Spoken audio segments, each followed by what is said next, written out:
नमस्कार दोस्तों, स्वागत है अपने YouTube channel maths with Arvind sir में। दोस्तों एडवांस मैथ में हमने ज्योमेट्री स्टार्ट किया था और ज्योमेट्री का हम मान सकते हैं कि ज्योमेट्री का 80% पोर्शन हमने कर लिया है थ्योरी का, और थ्योरी में लेसन 14 तक हमारे कंप्लीट हो चुके हैं। आज हम लेसन 15 के बारे में डिस्कस करेंगे। लेसन 14 में मैंने सिमिलरिटी स्टार्ट किया था, समरूपता आप लोगों को समझाया था कि समरूपता सिमिलरिटी हम कैसे पहचानेंगे, और उसके कुछ पॉइंट भी हमने डिस्कस किए थे।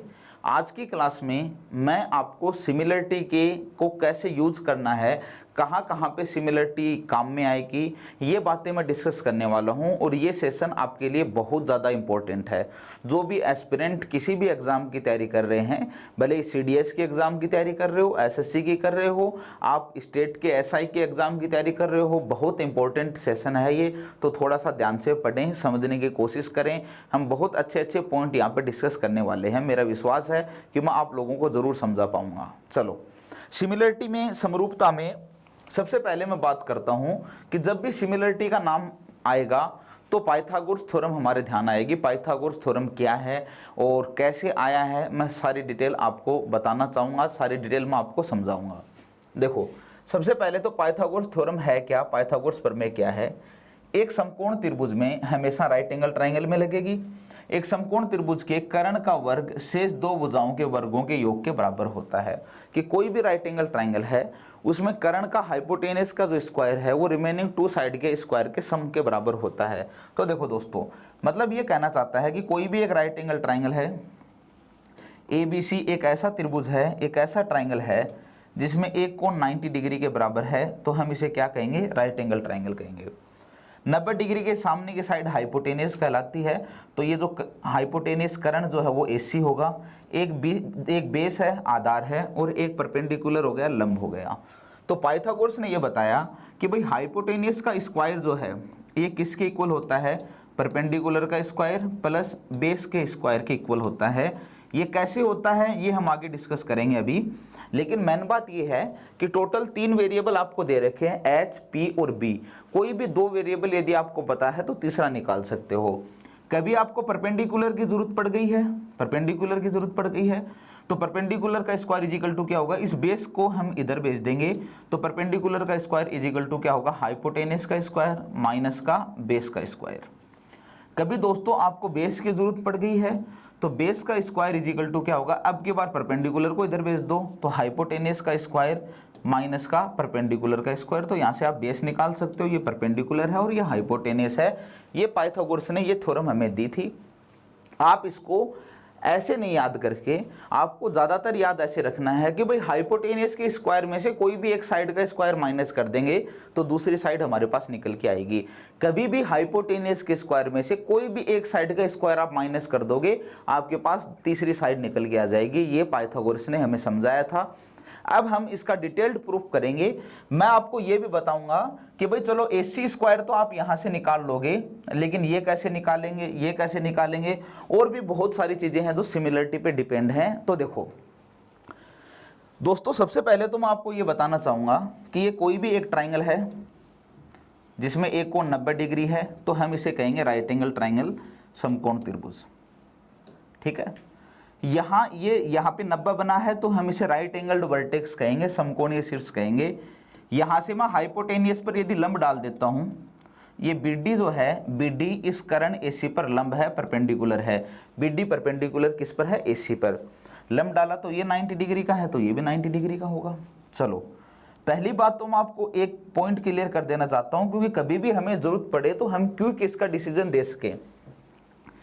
भाई ये एंगल 90 डिग्री फिक्स हो गया है, ये एंगल 90 डिग्री है, तो ये एंगल यदि जैसे मैंने कुछ भी मान लिया कि भाई ये 40 है, तो पहली बात तो ये है कि 90, ये 40, 90 40 130, तो ये एंगल कितना बचा, तो आप कहोगे ये एंगल बचा है 50 डिग्री का। ठीक है, चलो अब इस वाले ट्राइंगल को देखो, ABD ट्राइंगल को देखो, ये 90, ये 40, तो 90 + 40 140, तो ये एंगल कितने का बचा, तो आप कहोगे सर ये एंगल 40 का बचा है। पूरा ये 90 का था और ये 40 का है, तो ये एंगल कितना होगा, तो आप कहोगे ये एंगल 50 डिग्री का है। तो आपने देखा कि यार ये एंगल इस एंगल के बराबर है और ये एंगल इस एंगल के बराबर है। कोई भी वैल्यू आप अपने अकॉर्डिंग पुट कर सकते हो, हमें सिर्फ पॉइंट को वेरीफाई करना है कि वास्तव में हम जो कह रहे हैं वो बिल्कुल सही कर रहे हैं क्या। आपको 90 माइनस थीटा कुछ करने की जरूरत नहीं है। आप जैसे कोई भी स्टूडेंट इसको कहता है कि सर मैं 35 डिग्री मानूंगा, 35 मानूंगा, मान लो भाई ये पूरा 90 था, ये 35, तो 90 90 प्लस का 35 125, और 125 है तो ये कितना बचा, क्या ये 55 बचा, क्योंकि त्रिभुज के तीनों कोणों का योग 180 होता है। चलो इस वाले ट्राइंगल को देखो, ये 90 है, ये 55 है, 90 प्लस का 55, सॉरी ये 90 था, ये 35, तो 125, तो ये 55। इस वाले ट्राइंगल को देखो, ये 90 है और ये 55 है, 90 प्लस 55 कितना होगा 145, तो क्या ये 35 का बचा। इस वाले ट्राइंगल के अकॉर्डिंग ये 35 का बचा। इसमें ये 35 है, ये पूरा 90 है, 90 में से 35 गया तो क्या ये एंगल 55 का बचा। तो आप हमेशा ये देखते हो कि ये एंगल इस एंगल के बराबर है और ये एंगल इस एंगल के बराबर है। तो आपको हमेशा कैसे याद रखना है, इस पॉइंट को अपने दिमाग में बहुत अच्छे से सेट कर लेना दोस्तों कि कौन सा मैं एंगल इक्वल कर रहा हूं। आपको मैं प्रूफ दे चुका हूं, आप खुद भी इसका प्रूफ देख सकते हो। यदि आप घर पे बैठ के आप आराम से देखना चाहो तो आप आराम से देख सकते हो कि ये एंगल यदि x है तो दोस्तों ये एंगल x होगा, और ये एंगल y है तो ये एंगल कितना होगा, y होगा। इस डायग्राम को बहुत अच्छे से देखो। लास्ट की क्लास का पॉइंट याद करो कि लास्ट की क्लास में हमने कुछ पॉइंट डिस्कस किया था लास्ट में। यदि कोई भी स्टूडेंट पहली बार यदि सिमिलरिटी को देख रहा है तो वो इससे पहले लेसन नंबर 14 जरूर देखें, क्योंकि लेसन नंबर 14 में हमने शुरुआत की थी। आज हम उसी शुरुआत को थोड़ा सा आगे बढ़ा रहे हैं। आप डायरेक्ट इसको देखोगे तो हो सकता है कुछ भी आपको कंफ्यूज हो। अब आपके सामने आपको कितने ट्राइंगल दिखाई दे रहे हैं, तो आप कहोगे एक ट्राइंगल तो ये है, एक ट्राइंगल ये है, और एक ये पूरा ट्राइंगल है। आप देखो ट्राइंगल एक के कौन कौन से एंगल हैं, तो आप कहोगे ट्राइंगल एक में एक 90 है, एक x है, एक y है, तीनों एंगल पता है। ट्राइंगल दो में कौन कौन से एंगल हैं, तो एक कहोगे एक 90 है, एक x है, एक y है। तो इस त्रिभुज में भी तीनों वही कोण है, इस त्रिभुज में भी तीनों यही कोण है। तो क्या एक और दो आपस में सिमिलर होंगे, समरूप होंगे। चलो आप ये देखो, मैं कहूँ कि ट्राइंगल एक को देखो और पूरे ABC ट्राइंगल को देखो। तो ट्राइंगल एक में कौन कौन से एंगल हैं, तो आप कहोगे 90 है, x है और y है। और पूरे ABC ट्राइंगल में कौन कौन से एंगल हैं, तो आप कहोगे 90 है, x है, y है। तो इसका मतलब ट्राइंगल एक और पूरे वाला ट्राइंगल आपस में सिमिलर है। और इसी तरीके से ट्राइंगल दो को देखो तो ये x है, ये y है, ये 90 है। और पूरे ट्राइंगल देखो तो ये x है, ये y है, ये 90 है। तो इसका मतलब दो और पूरा ट्राइंगल भी आपस में सिमिलर होंगे। ये बात हम पहले भी डिस्कस कर चुके हैं, मैंने दोबारा भी बता दिया है। इसका मतलब हम कह सकते हैं कि अब मैं अलग अलग लूं कि ट्राइंगल ए बी, देखो दोस्तों बहुत इंपॉर्टेंट पॉइंट है, इस पॉइंट को समझने की कोशिश करना। पाइथागोरस भी आपका कंप्लीट हो जाएगा। हर एक साइड आपको निकालनी बताऊंगा कि भाई AC कैसे निकालते हैं, BC कैसे निकालते हैं, AB कैसे फाइंड आउट करते हैं, BD कैसे फाइंड आउट करते हैं। तो देखो सबसे पहले मैंने पहला ट्राइंगल जो है ट्राइंगल ABD, और मेन ट्राइंगल जो है ट्राइंगल ABC, ये दोस्तों हमने देख लिया है कि ट्राइंगल ABD इसमें भी x y और 90 है, और ABC में भी x y और 90 है, तो दोनों सिमिलर होंगे। लेकिन इनको लिखना कैसे है, आपने इस वाले में पहले A लिखा है, फिर B लिखा है, फिर D लिखा है। तो इसमें भी इनके कोरस्पोंडिंग एंगल संगत कोण लिखने पड़ेंगे। तो A तो दोनों में A तो एक जैसा ही काम करेगा, A के बराबर A है तो A और A कोरस्पोंडिंग हो गए। ABD में छोटे वाले में B पर क्या बना है, x बना है, B पर x बना है, और इसमें बड़े वाले में x कहां पर बना है, C पर। तो इस B की जगह आपको क्या रखना पड़ेगा दोस्तों, ये C रखना पड़ेगा यहाँ पे। तो इस B की जगह आपने क्या रख दिया है, C, और फिर एक क्या बच गया B, क्योंकि रेशियो बनाने में दिक्कत नहीं होगी। अब आप सिमिलरिटी का साइन लगा सकते हो। तो देखो पहली और दूसरी साइड को लेता हूं, तो यदि दो ट्राइंगल यदि सिमिलर है, समरूप हैं, तो इसका मतलब उनके कोरस्पोंडिंग साइड के रेशियो बराबर है, उनके संगत भुजाओं के अनुपात बराबर है। लास्ट क्लास में कर चुके हैं। तो देखो इसकी साइड AB ले ली तो इसकी साइड AC लेनी पड़ेगी। तो AB के नीचे क्या लिख दिया आपने, AC इजिकल टू, इसकी एक साइड BD ले रहे हो तो इसकी ये साइड BC लेनी पड़ेगी। तो BD के नीचे क्या लिख दिया आपने, BC लिख दिया। क्लियर है, इजिकल टू, इसकी ये और ये को मिला के आप AD ले रहे हो तो इसकी ये को मिला के AB लिखना पड़ेगा। तो AD के नीचे आपने क्या लिख दिया, AB। कोई भी डाउट, कोई डाउट नहीं है। अब देखो अब यदि कोई भी दो रेशियो यदि आप लेते हो, कोई भी दो रेशियो आप लेते हो, जैसे मैं कहूँ कि भैया पहला और दूसरा रेशियो लो, तो ये दोनों रेशियो ले रहे हैं, इनको मल्टीप्लाई करेंगे तो क्रॉस मल्टीप्लाई होगा, तो पहले और दूसरे को लेंगे तो बी डी इंटू में ए सी होगा। यहां से हम कह सकते हैं कि B D into A C, B D into A C आएगा भाई, क्रॉस करेंगे तो B D into A C is equal to B C into में A B, is equal to B C into A B, ये लिखा जाएगा। ये ए सी है भाई, ये बी डी इंटू में ए सी, ठीक है। अब आपको यदि बी डी की वैल्यू चाहिए तो बी डी निकालना है, तो दोस्तों ए सी को नीचे भेज दो, तो आप ये लिख सकते हो, थोड़ा सा मैं सीक्वेंस में लिख दूं तो ए बी इंटू में बी सी अपॉन ए सी। और याद हो ये हमने पहले भी निकाल के बताया था आपको कि बी डी निकालने का ये एक फॉर्मेट है कि भाई कभी भी यदि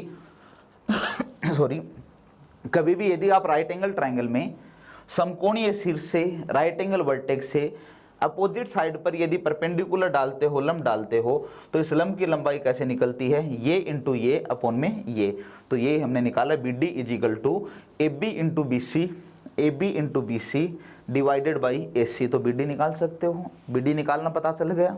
चलो अब किसी स्टूडेंट के दिमाग में ये आए कि मैं पहला और तीसरा रेशियो लूं, पहला और तीसरा रेशियो यदि आप लेते हो और क्रॉस मल्टीप्लाई करते हो तो ए बी से मल्टीप्लाई होगा, तो आप क्या कह सकते हो ए बी इंटू में ए बी, तो मैं ए बी स्क्वायर लिख दूं is equal to A D किससे होगा, ए सी से, तो is equal to A C into में ए डी। क्लियर है। 4 से 5 फॉर्मूले मैं बताऊंगा जो बिल्कुल अच्छी तरीके से याद कर लेना। देखो दोस्तों, बी डी निकालनी है तो A B into B C upon में ए सी।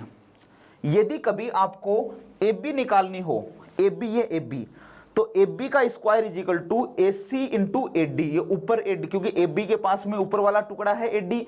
याद कैसे रखना है कि A B square is equal to A C into में ए डी। ऐसे ही थोड़ी देर में निकल के आएगा कि B C square is equal to A C into में सी डी, ठीक है, क्योंकि बी सी के पास में सी डी वाला टुकड़ा है। तो देखो A B square is equal to A C into में ए डी, ये हमने निकाल लिया है, ठीक है। चलो अब मैं बात करता हूं, देखो 1 नंबर ट्राइंगल और बड़े वाला ट्राइंगल ले लिया है, अब 2 नंबर ट्राइंगल और बड़े वाला ट्राइंगल लेता हूं। मतलब एक मैं ट्राइंगल बी डी सी लेना चाहता हूं और एक मैं बड़े वाला ट्राइंगल ए बी सी लेना चाहता हूं। ए बी सी को कैसे लिखेंगे, इसमें पहले बी लिखा है तो उसमें पहले बी लिखेंगे, इसमें डी लिखा है, डी पे 90 बना हुआ है और बड़े वाले में 90 किस पर बना हुआ है, बी पर, सॉरी बी पर। देखो पहले में इसमें बी लिखा है, थोड़ा सा इसको हम ऐसे लिखेंगे, देखो इसमें बी पर छोटे वाले 2 नंबर ट्राइंगल में 2 नंबर में बी डी सी में बी पर क्या बना है, तो आप कहोगे वाई बना है, और बड़े वाले में वाई कहाँ बना है, तो आप कहोगे ए पर बना है। तो इसके बी पहले नंबर पे है तो ए पहले नंबर पे आएगा। इसमें डी पर क्या बना है, डी पर 90 बना है और बड़े वाले में 90 कहाँ है, बी पर, तो इसका मतलब ए के बाद में बी और फिर सी ऐसे का बचे, तो दोनों ट्रायंगल सिमिलर हो गए। क्योंकि अब क्या है, कोरस्पोंडिंग साइड के रेशियो बनाने में दिक्कत नहीं होगी। तो बी डी के नीचे क्या लिखूं, ए बी लिख दूं, तो B D upon A B is equal to C D upon B C, C D upon B C is equal to B C upon A C, B C upon A C लिखेंगे दोस्तों।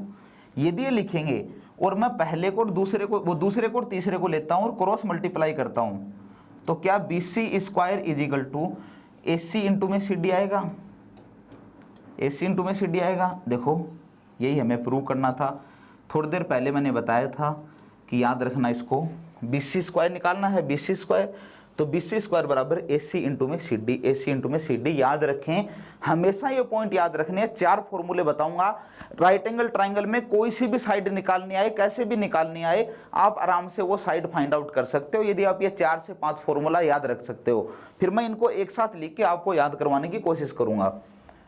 यदि कोई student ऐसा हो कि कोई भी student में इसमें हमने क्या किया, दूसरा और तीसरा रेशियो ले लिया है, दूसरा और तीसरा रेशियो लिया है, तो ये फॉर्मूला हमने पता कर दिया। चलो अब दोस्तों यदि मैं आगे बात करूं, यदि हम आगे बात करें इसमें, तो इसमें ऐसा भी लिख सकते हैं, चलो 1 नंबर ट्राइंगल और पूरा मेन ट्राइंगल ले लिया, 2 नंबर ट्राइंगल और पूरा मेन ट्राइंगल ले लिया।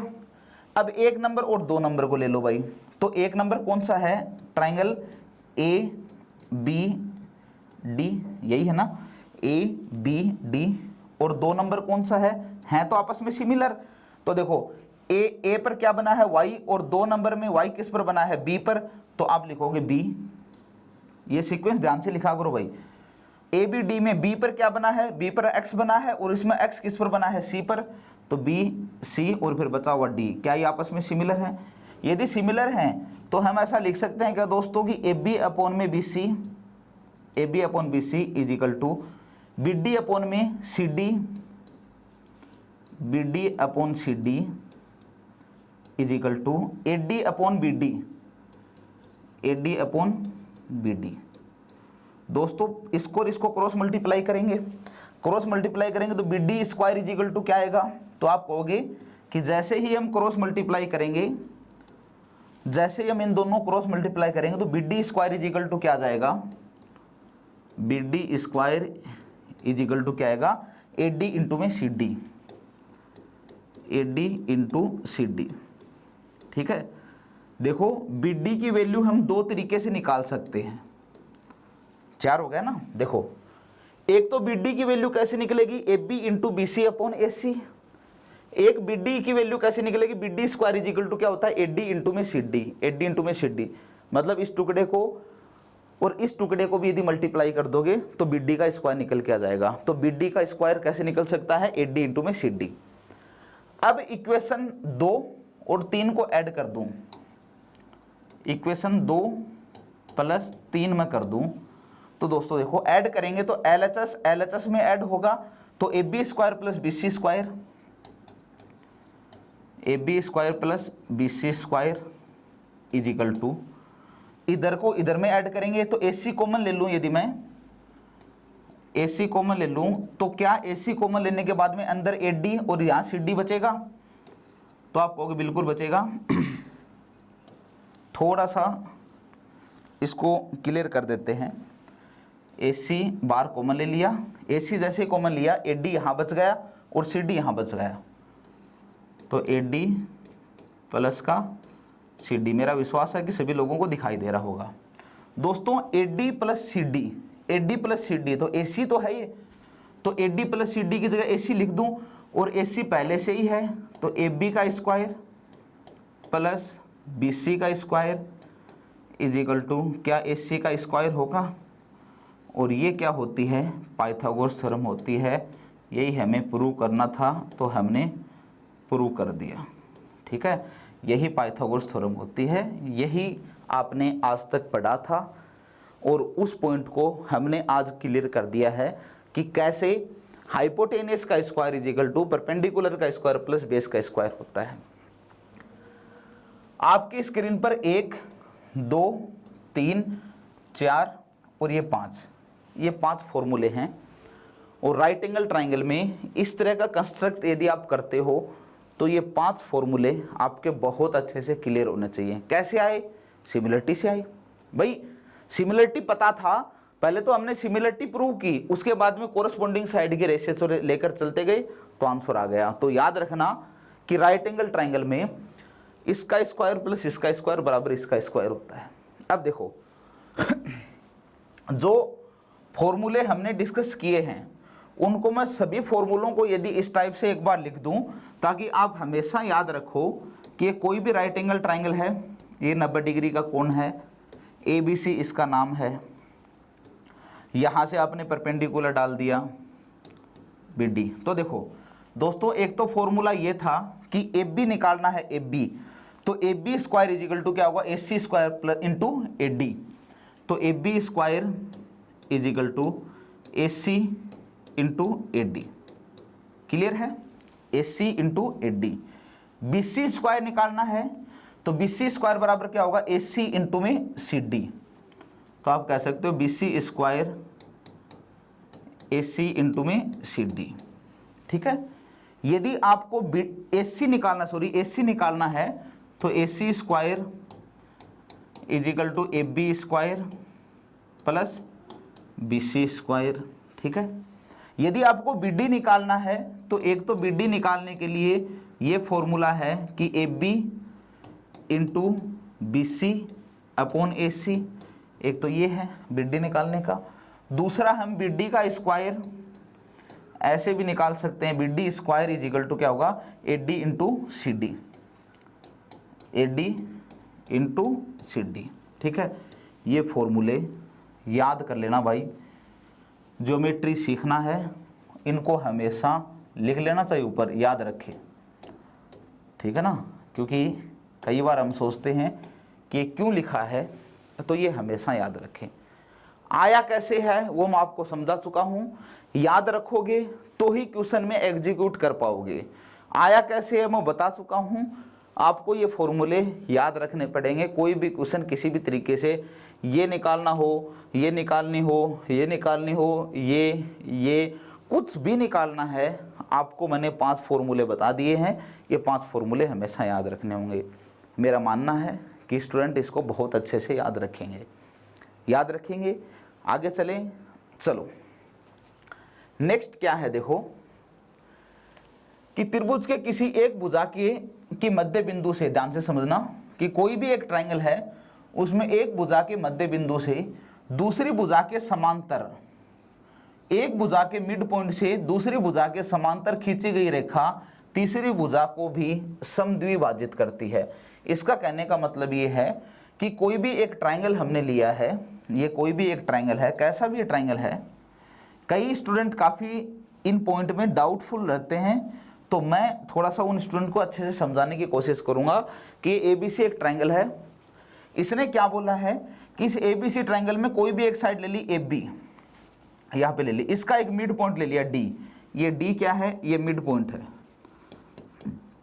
D जो है ये मिड पॉइंट है किसका, इस AB का। इसका मिड पॉइंट लूँ, इसके मिड पॉइंट से इस एक साइड के समांतर, तो इसके समांतर यदि लाइन ले लें, देखो किसी भी ट्रायंगल में किसी एक भुजा के मध्य बिंदु से दूसरी भुजा के समांतर यदि लाइन ली है, ये ली है, इसको नाम दे दिया E, तो इसका मतलब यदि ऐसा किया आपने, किसी भी त्रिभुज में एक भुजा के मध्य बिंदु से दूसरी भुजा के समांतर यदि लाइन ली है, तो ये तीसरी भुजा के भी मध्य बिंदु पर जाके मिलेगी। तो आप ये कह सकते हो कि जो रेशियो AD और BD का है, जो रेशियो AD और BD का है वही रेशियो AE और EC का होगा। ठीक है, ये AE है भाई, थोड़ा सा इसको ध्यान रखें, AE है ये। देखो क्या बोला है कि किसी भी त्रिभुज में किसी एक भुजा के मध्य बिंदु से दूसरी भुजा के समांतर, इसके समांतर खींची गई रेखा तीसरी भुजा को भी समद्विभाजित करती है, मतलब इसके मिड पॉइंट पर जाके मिली है। ये E जो है ना, ये मिड पॉइंट है। कैसे है वो तो मैं प्रूव करूंगा इसको, लेकिन ध्यान ये रखना कि कोई भी ट्रायंगल में, यदि किसी भी ट्रायंगल में आप ऐसा कर रहे हो कि कोई भी ट्रायंगल में यदि ये ट्रायंगल है, इसमें इस साइड का मिड पॉइंट से इसके पैरेलल लाइन ले रहे हो, तो ये सामने वाले साइड को भी 2 भागों में डिवाइड करती है, मतलब ये पॉइंट जो होगा ये मिड पॉइंट होगा सामने वाली साइड का। कैसे होगा, चलो मैं इसको प्रूव कर देता हूं। बहुत एक एक पॉइंट ऐसा होना चाहिए दोस्तों कि जो आपका बिल्कुल कंसेप्चुअल, बिल्कुल बहुत अच्छे तरीके से क्लियर हो। एक एक पॉइंट यदि क्लियर करोगे तो कभी भी कोई दिक्कत नहीं आएगी।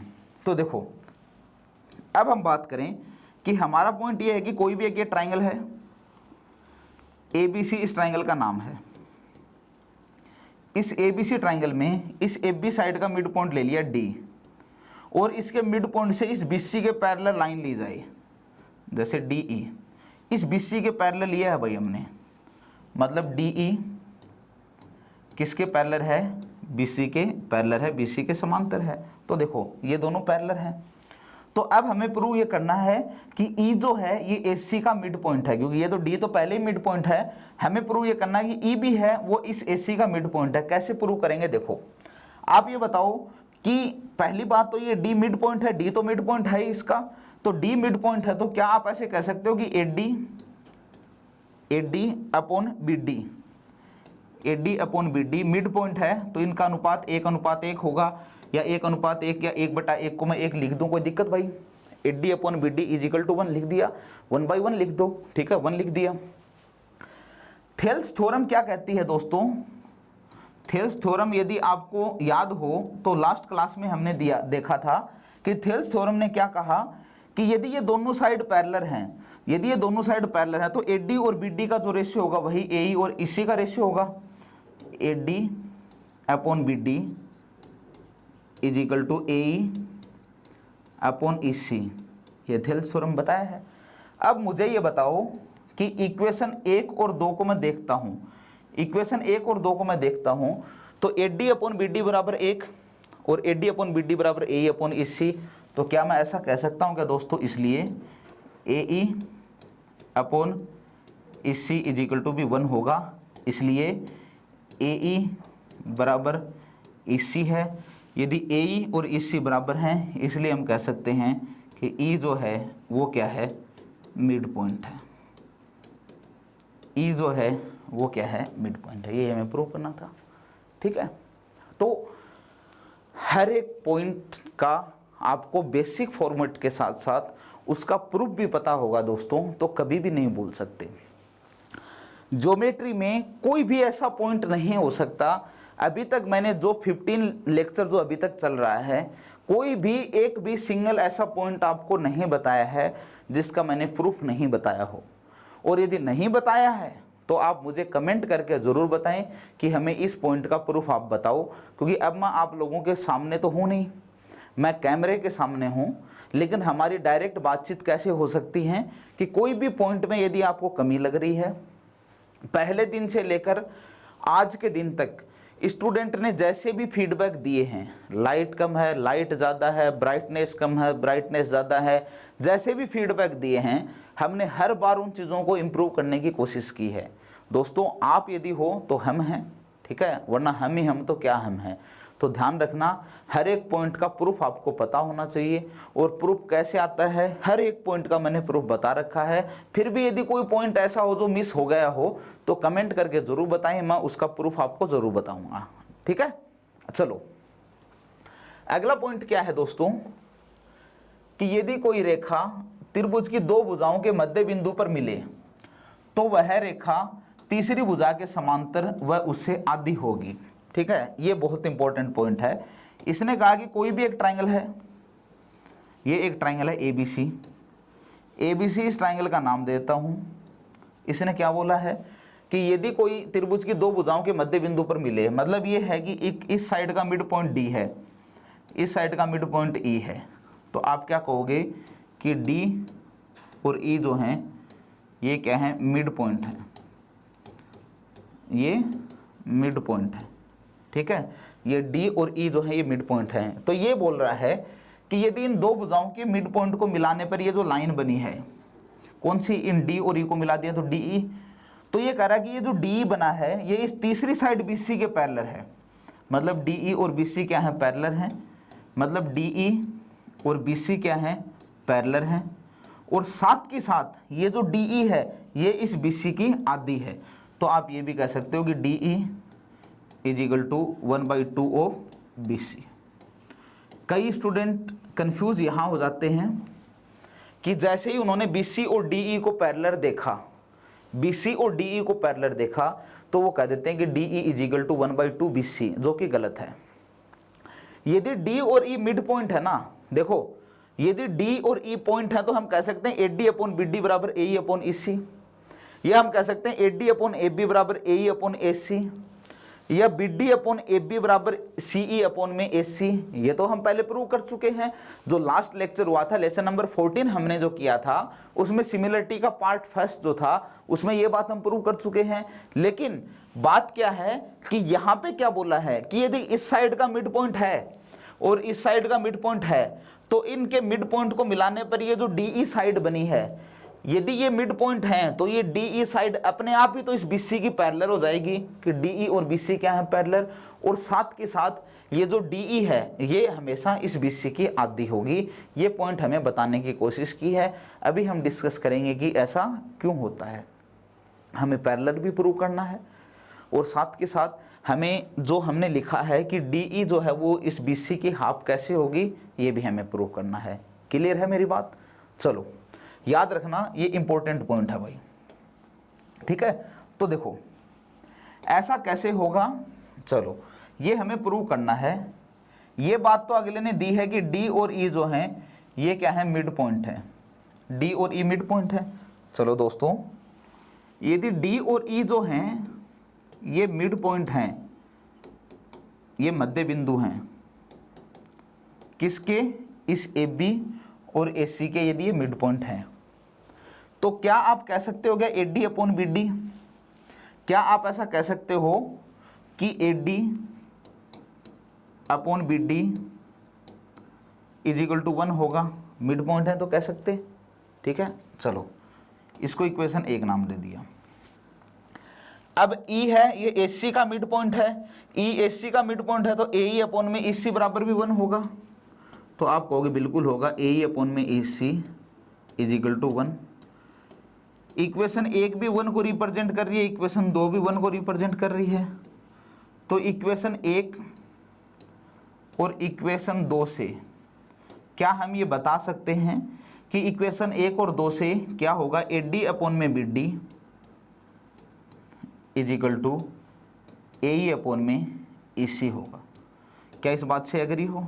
और दोस्तों कि जैसे ही आपने देखा कि AD अपॉन BD बराबर AE अपॉन EC है, तो थेल्स थ्योरम का रिजल्ट याद आ गया जो मैं पहले प्रूव कर चुका हूँ, इसलिए आप कह दोगे कि DE पैरेलल किसके है, BC के।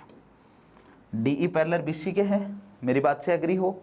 DE पैरेलल BC के है, तो आप मुझे अब ये बताओ कि AD और DB जो है, AE और EC जो है, ये हमने बराबर कर दिए हैं क्योंकि D और E क्या है, मिड पॉइंट है, ठीक है। अब हमें ये DE पैरेलल BC क्या है ये भी हमने प्रूव कर दिया है, लेकिन दोस्तों मुझे एक और पॉइंट प्रूव करना है कि DE इस BC का हाफ होगा। DE BC का हाफ कैसे होगा, ये प्रूव करने के लिए मैं एक बार इसको थोड़ा सा हटाना चाहूँगा। इसको हम हटाएंगे तभी वो पॉइंट हमारा बहुत अच्छे से क्लियर होगा। अच्छा, एक बात तो पार्ट फर्स्ट में जो सिखाई है वो याद है क्या, कि यदि कोई भी दो ट्रायंगल आपस में सिमिलर हैं, यदि कोई भी दो त्रिभुज आपस में समरूप हैं, तो उनकी संगत भुजाओं का अनुपात बराबर होता है, उनके कोरस्पॉन्डिंग साइड का रेशियो बराबर होता है। ये समझाया है। चलो, आपने इस BC और DE को प्रूव कर दिया पैरेलल हैं, कि BC और DE पैरेलल हैं। दोस्तों यदि BC और DE पैरेलल हैं तो क्या ये एंगल और ये एंगल बराबर होंगे क्या, तो आप कहोगे बिल्कुल बराबर होंगे। कौन से एंगल हैं ये, कोई भी दो लाइनें यदि पैरेलल हैं और एक ट्रांसवर्सल लाइन है, तिर्यक रेखा है, तो कोरस्पॉन्डिंग एंगल हो गए, एक ही पोजीशन पे बने हुए एंगल हैं, तो ये बराबर है, संगत कोण बराबर है। आप ये बताओ कि ये एंगल और ये एंगल ये भी इसी तरीके से कोरस्पॉन्डिंग है तो बराबर है। कितने ट्राइंगल दिखाई दे रहे हैं आपको, एक तो ADE और एक ABC, तो आप कह सकते हो कि ट्राइंगल ADE में, ये लाल कलर निकल के आ गया क्या, चलो आप ये कह सकते हो कि ट्राइंगल ADE तथा ट्राइंगल ABC में, इन दोनों ट्राइंगल में आप ये बताओ कि क्या एंगल A दोनों में कॉमन है, तो आप कहोगे बिल्कुल एंगल A दोनों में कॉमन है। जैसा छोटे वाले ट्राइंगल में काम आ रहा है वैसा ही बड़े वाले ट्राइंगल में काम आ रहा है। ये एंगल इसके बराबर है कोरस्पॉन्डिंग एंगल, तो ADE बराबर ABC लिख सकता हूँ। ADE is equal to angle ABC। तो आप कहोगे कैसे, तो मैं कहूँगा भाई संगत कोण है, कोरस्पॉन्डिंग एंगल है। ऐसे ही AED और ACB, angle AED is equal to angle ACB, ये भी क्या है, संगत है। कोई भी दो त्रिभुज हैं, उनके तीनों कोण बराबर हैं, तो दोनों त्रिभुज क्या हो गए, समरूप हो गए हैं।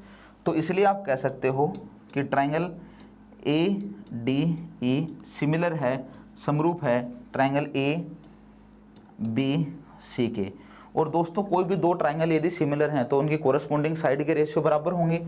ये मिड पॉइंट है तो ये एक है तो ये भी एक, इसको दो मानते हो तो ये भी टुकड़ा दो होगा, ठीक है भाई, ये एक है ये दो है। इसके कोई भी ये साइड ले लिए, जैसे मैं कुछ भी साइड को नाम दे दूं, चलो इससे मतलब भी नहीं है।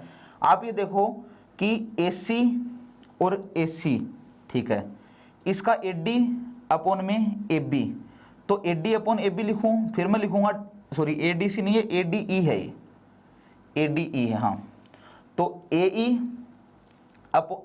DE अपॉन BC लिख दो क्या सीधा कि DE, क्योंकि एक से ही हमारा काम चल जाएगा, सारा लिखने की जरूरत नहीं है। DE अपॉन BC कितना होगा, तो आप कहोगे सर DE ये है और BC ये है। आप मुझे बताओ कि जैसे कुछ भी आप सारी संगत भुजाओं के अनुपात बराबर हैं, तो क्या मुझे बताओ कि AD और AB का जो रेशियो है, AD और AB का रेशियो है, ऐसे भी लिख दो चलो कि AD अपॉन में AB इज इक्वल टू होगा DE अपॉन में BC, DE अपॉन में BC लिख दिया, ठीक है।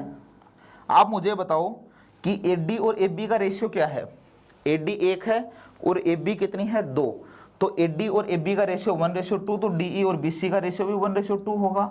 दोस्तों DE और BC का रेशियो 1:2 है, तो DE का और BC का रेशियो 1:2 है, DE अपॉन BC बराबर 1:2, तो क्या मैं BC को उधर भेज दूं तो ऐसे आएगा क्या, तो DE is equal to 1/2 of BC। यही हमें प्रूव करना था, ये हमने प्रूव कर दिया है, ठीक है। ज्योमेट्री बहुत आसान है, थोड़ा सा आप यदि ज्योमेट्री में इंटरेस्ट बनाते हो तो ज्योमेट्री बेहद आसान है। बात क्या है कि थोड़ा सा सीक्वेंस से चलना पड़ता है, हर एक पॉइंट, एक एक पॉइंट को बारीकी से हमें देखना पड़ता है, तभी हम सारे के सारे पॉइंट जो हैं वो बहुत अच्छे से क्लियर कर सकते हैं। मेरा विश्वास है दोस्तों कि आपने इस पॉइंट को बहुत अच्छे से समझा होगा। मैंने क्लास में आते ही हमने सबसे पहले 3 पॉइंट के बारे में डिस्कस किया था। पहला पॉइंट तो ये था कि किसी भी समकोण त्रिभुज में हाइपोटेनस का स्क्वायर जो है, कर्ण का स्क्वायर शेष 2 बची हुई भुजाओं के स्क्वायर के सम के बराबर होता है। कोई भी यदि आपको साइड निकलवाए, राइट एंगल ट्राइंगल की कोई भी साइड निकलवाए, हर एक साइड निकालने मैंने आपको सिखा दी कि AC कैसे निकालते हैं, AB कैसे निकालते हैं, BC कैसे निकालते हैं, BD कैसे निकाल सकते हैं। कोई भी साइड ऐसी नहीं है जो साइड आपको नहीं पता हो। सारे के सारे मैंने एंगल बता दिए कि कौन सा एंगल ऊपर वाले के बराबर होगा, कौन सा एंगल किसके बराबर होगा, सारी चीजें मैंने ये बता दी हैं। उसके बाद में हमने एक पॉइंट डिस्कस किया था कि किसी भी ट्राइंगल में यदि किसी एक साइड के मिड पॉइंट से और दूसरी साइड के पैरेलल समांतर यदि साइड ली जाए तो इसका मतलब क्या है, वो तीसरी साइड के मिड पॉइंट पर जाके मिलेगी, ठीक है। तीसरी साइड का मिड पॉइंट जहां पे वो मिलेगी वो तीसरी साइड का मिड पॉइंट ही होगा। एक पॉइंट हमने ये डिस्कस किया। तीसरा पॉइंट हमने ये डिस्कस किया कि किसी भी ट्राइंगल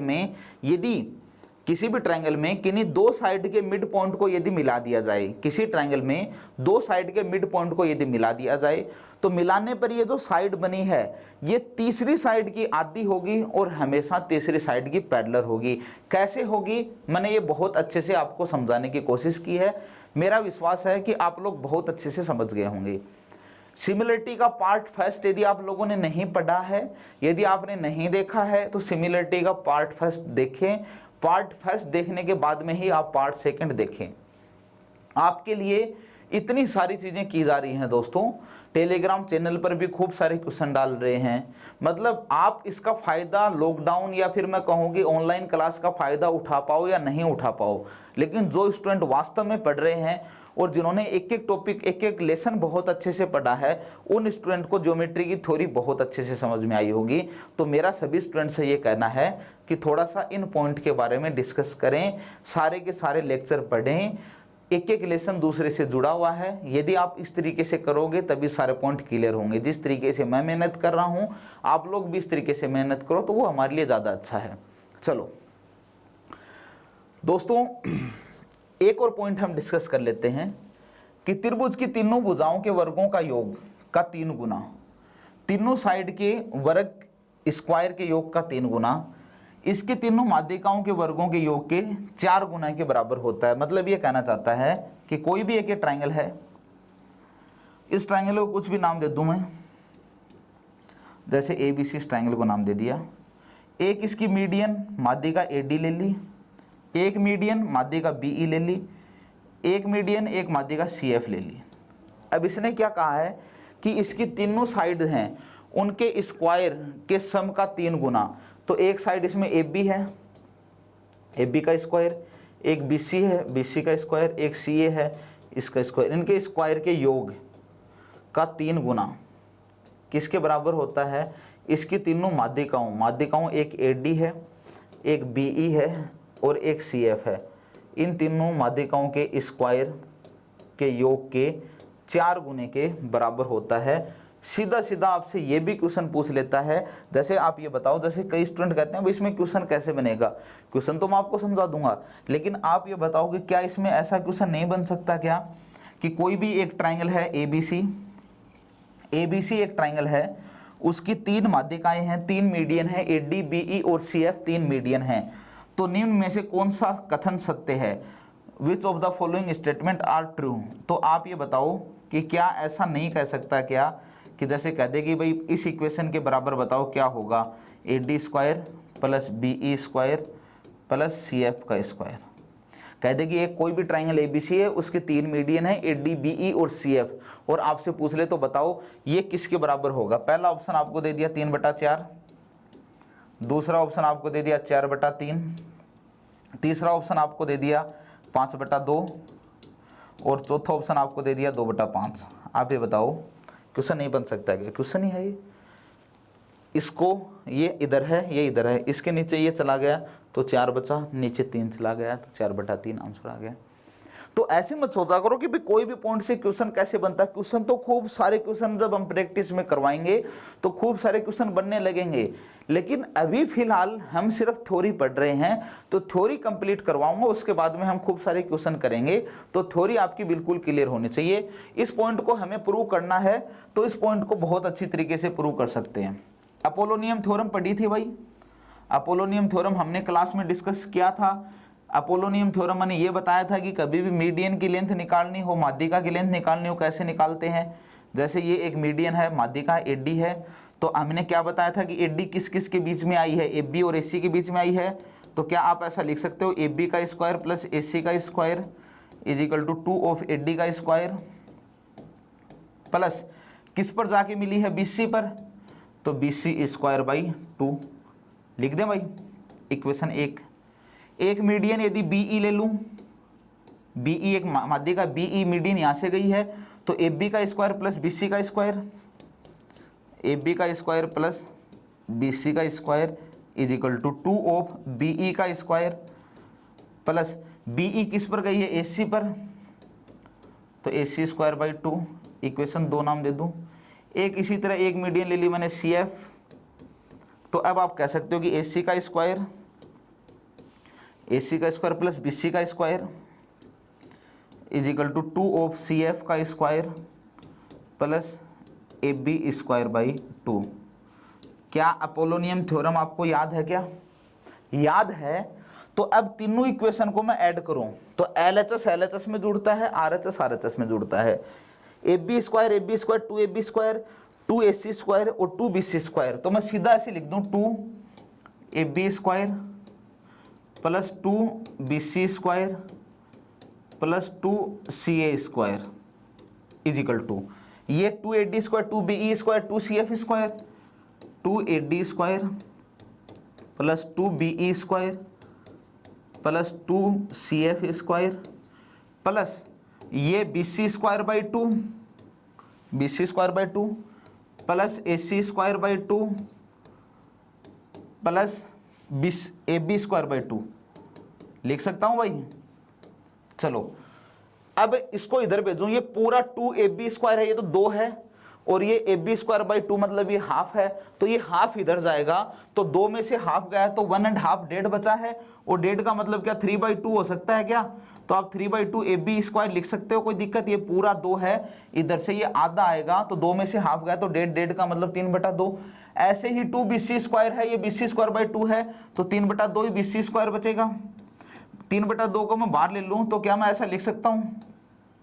कोई दिक्कत नहीं हो तो आपको इज इक्वल टू यहां पे भी इधर वाले में इतने पोर्शन में मैं 2 बाहर ले लूं तो 2 of AD square plus BE square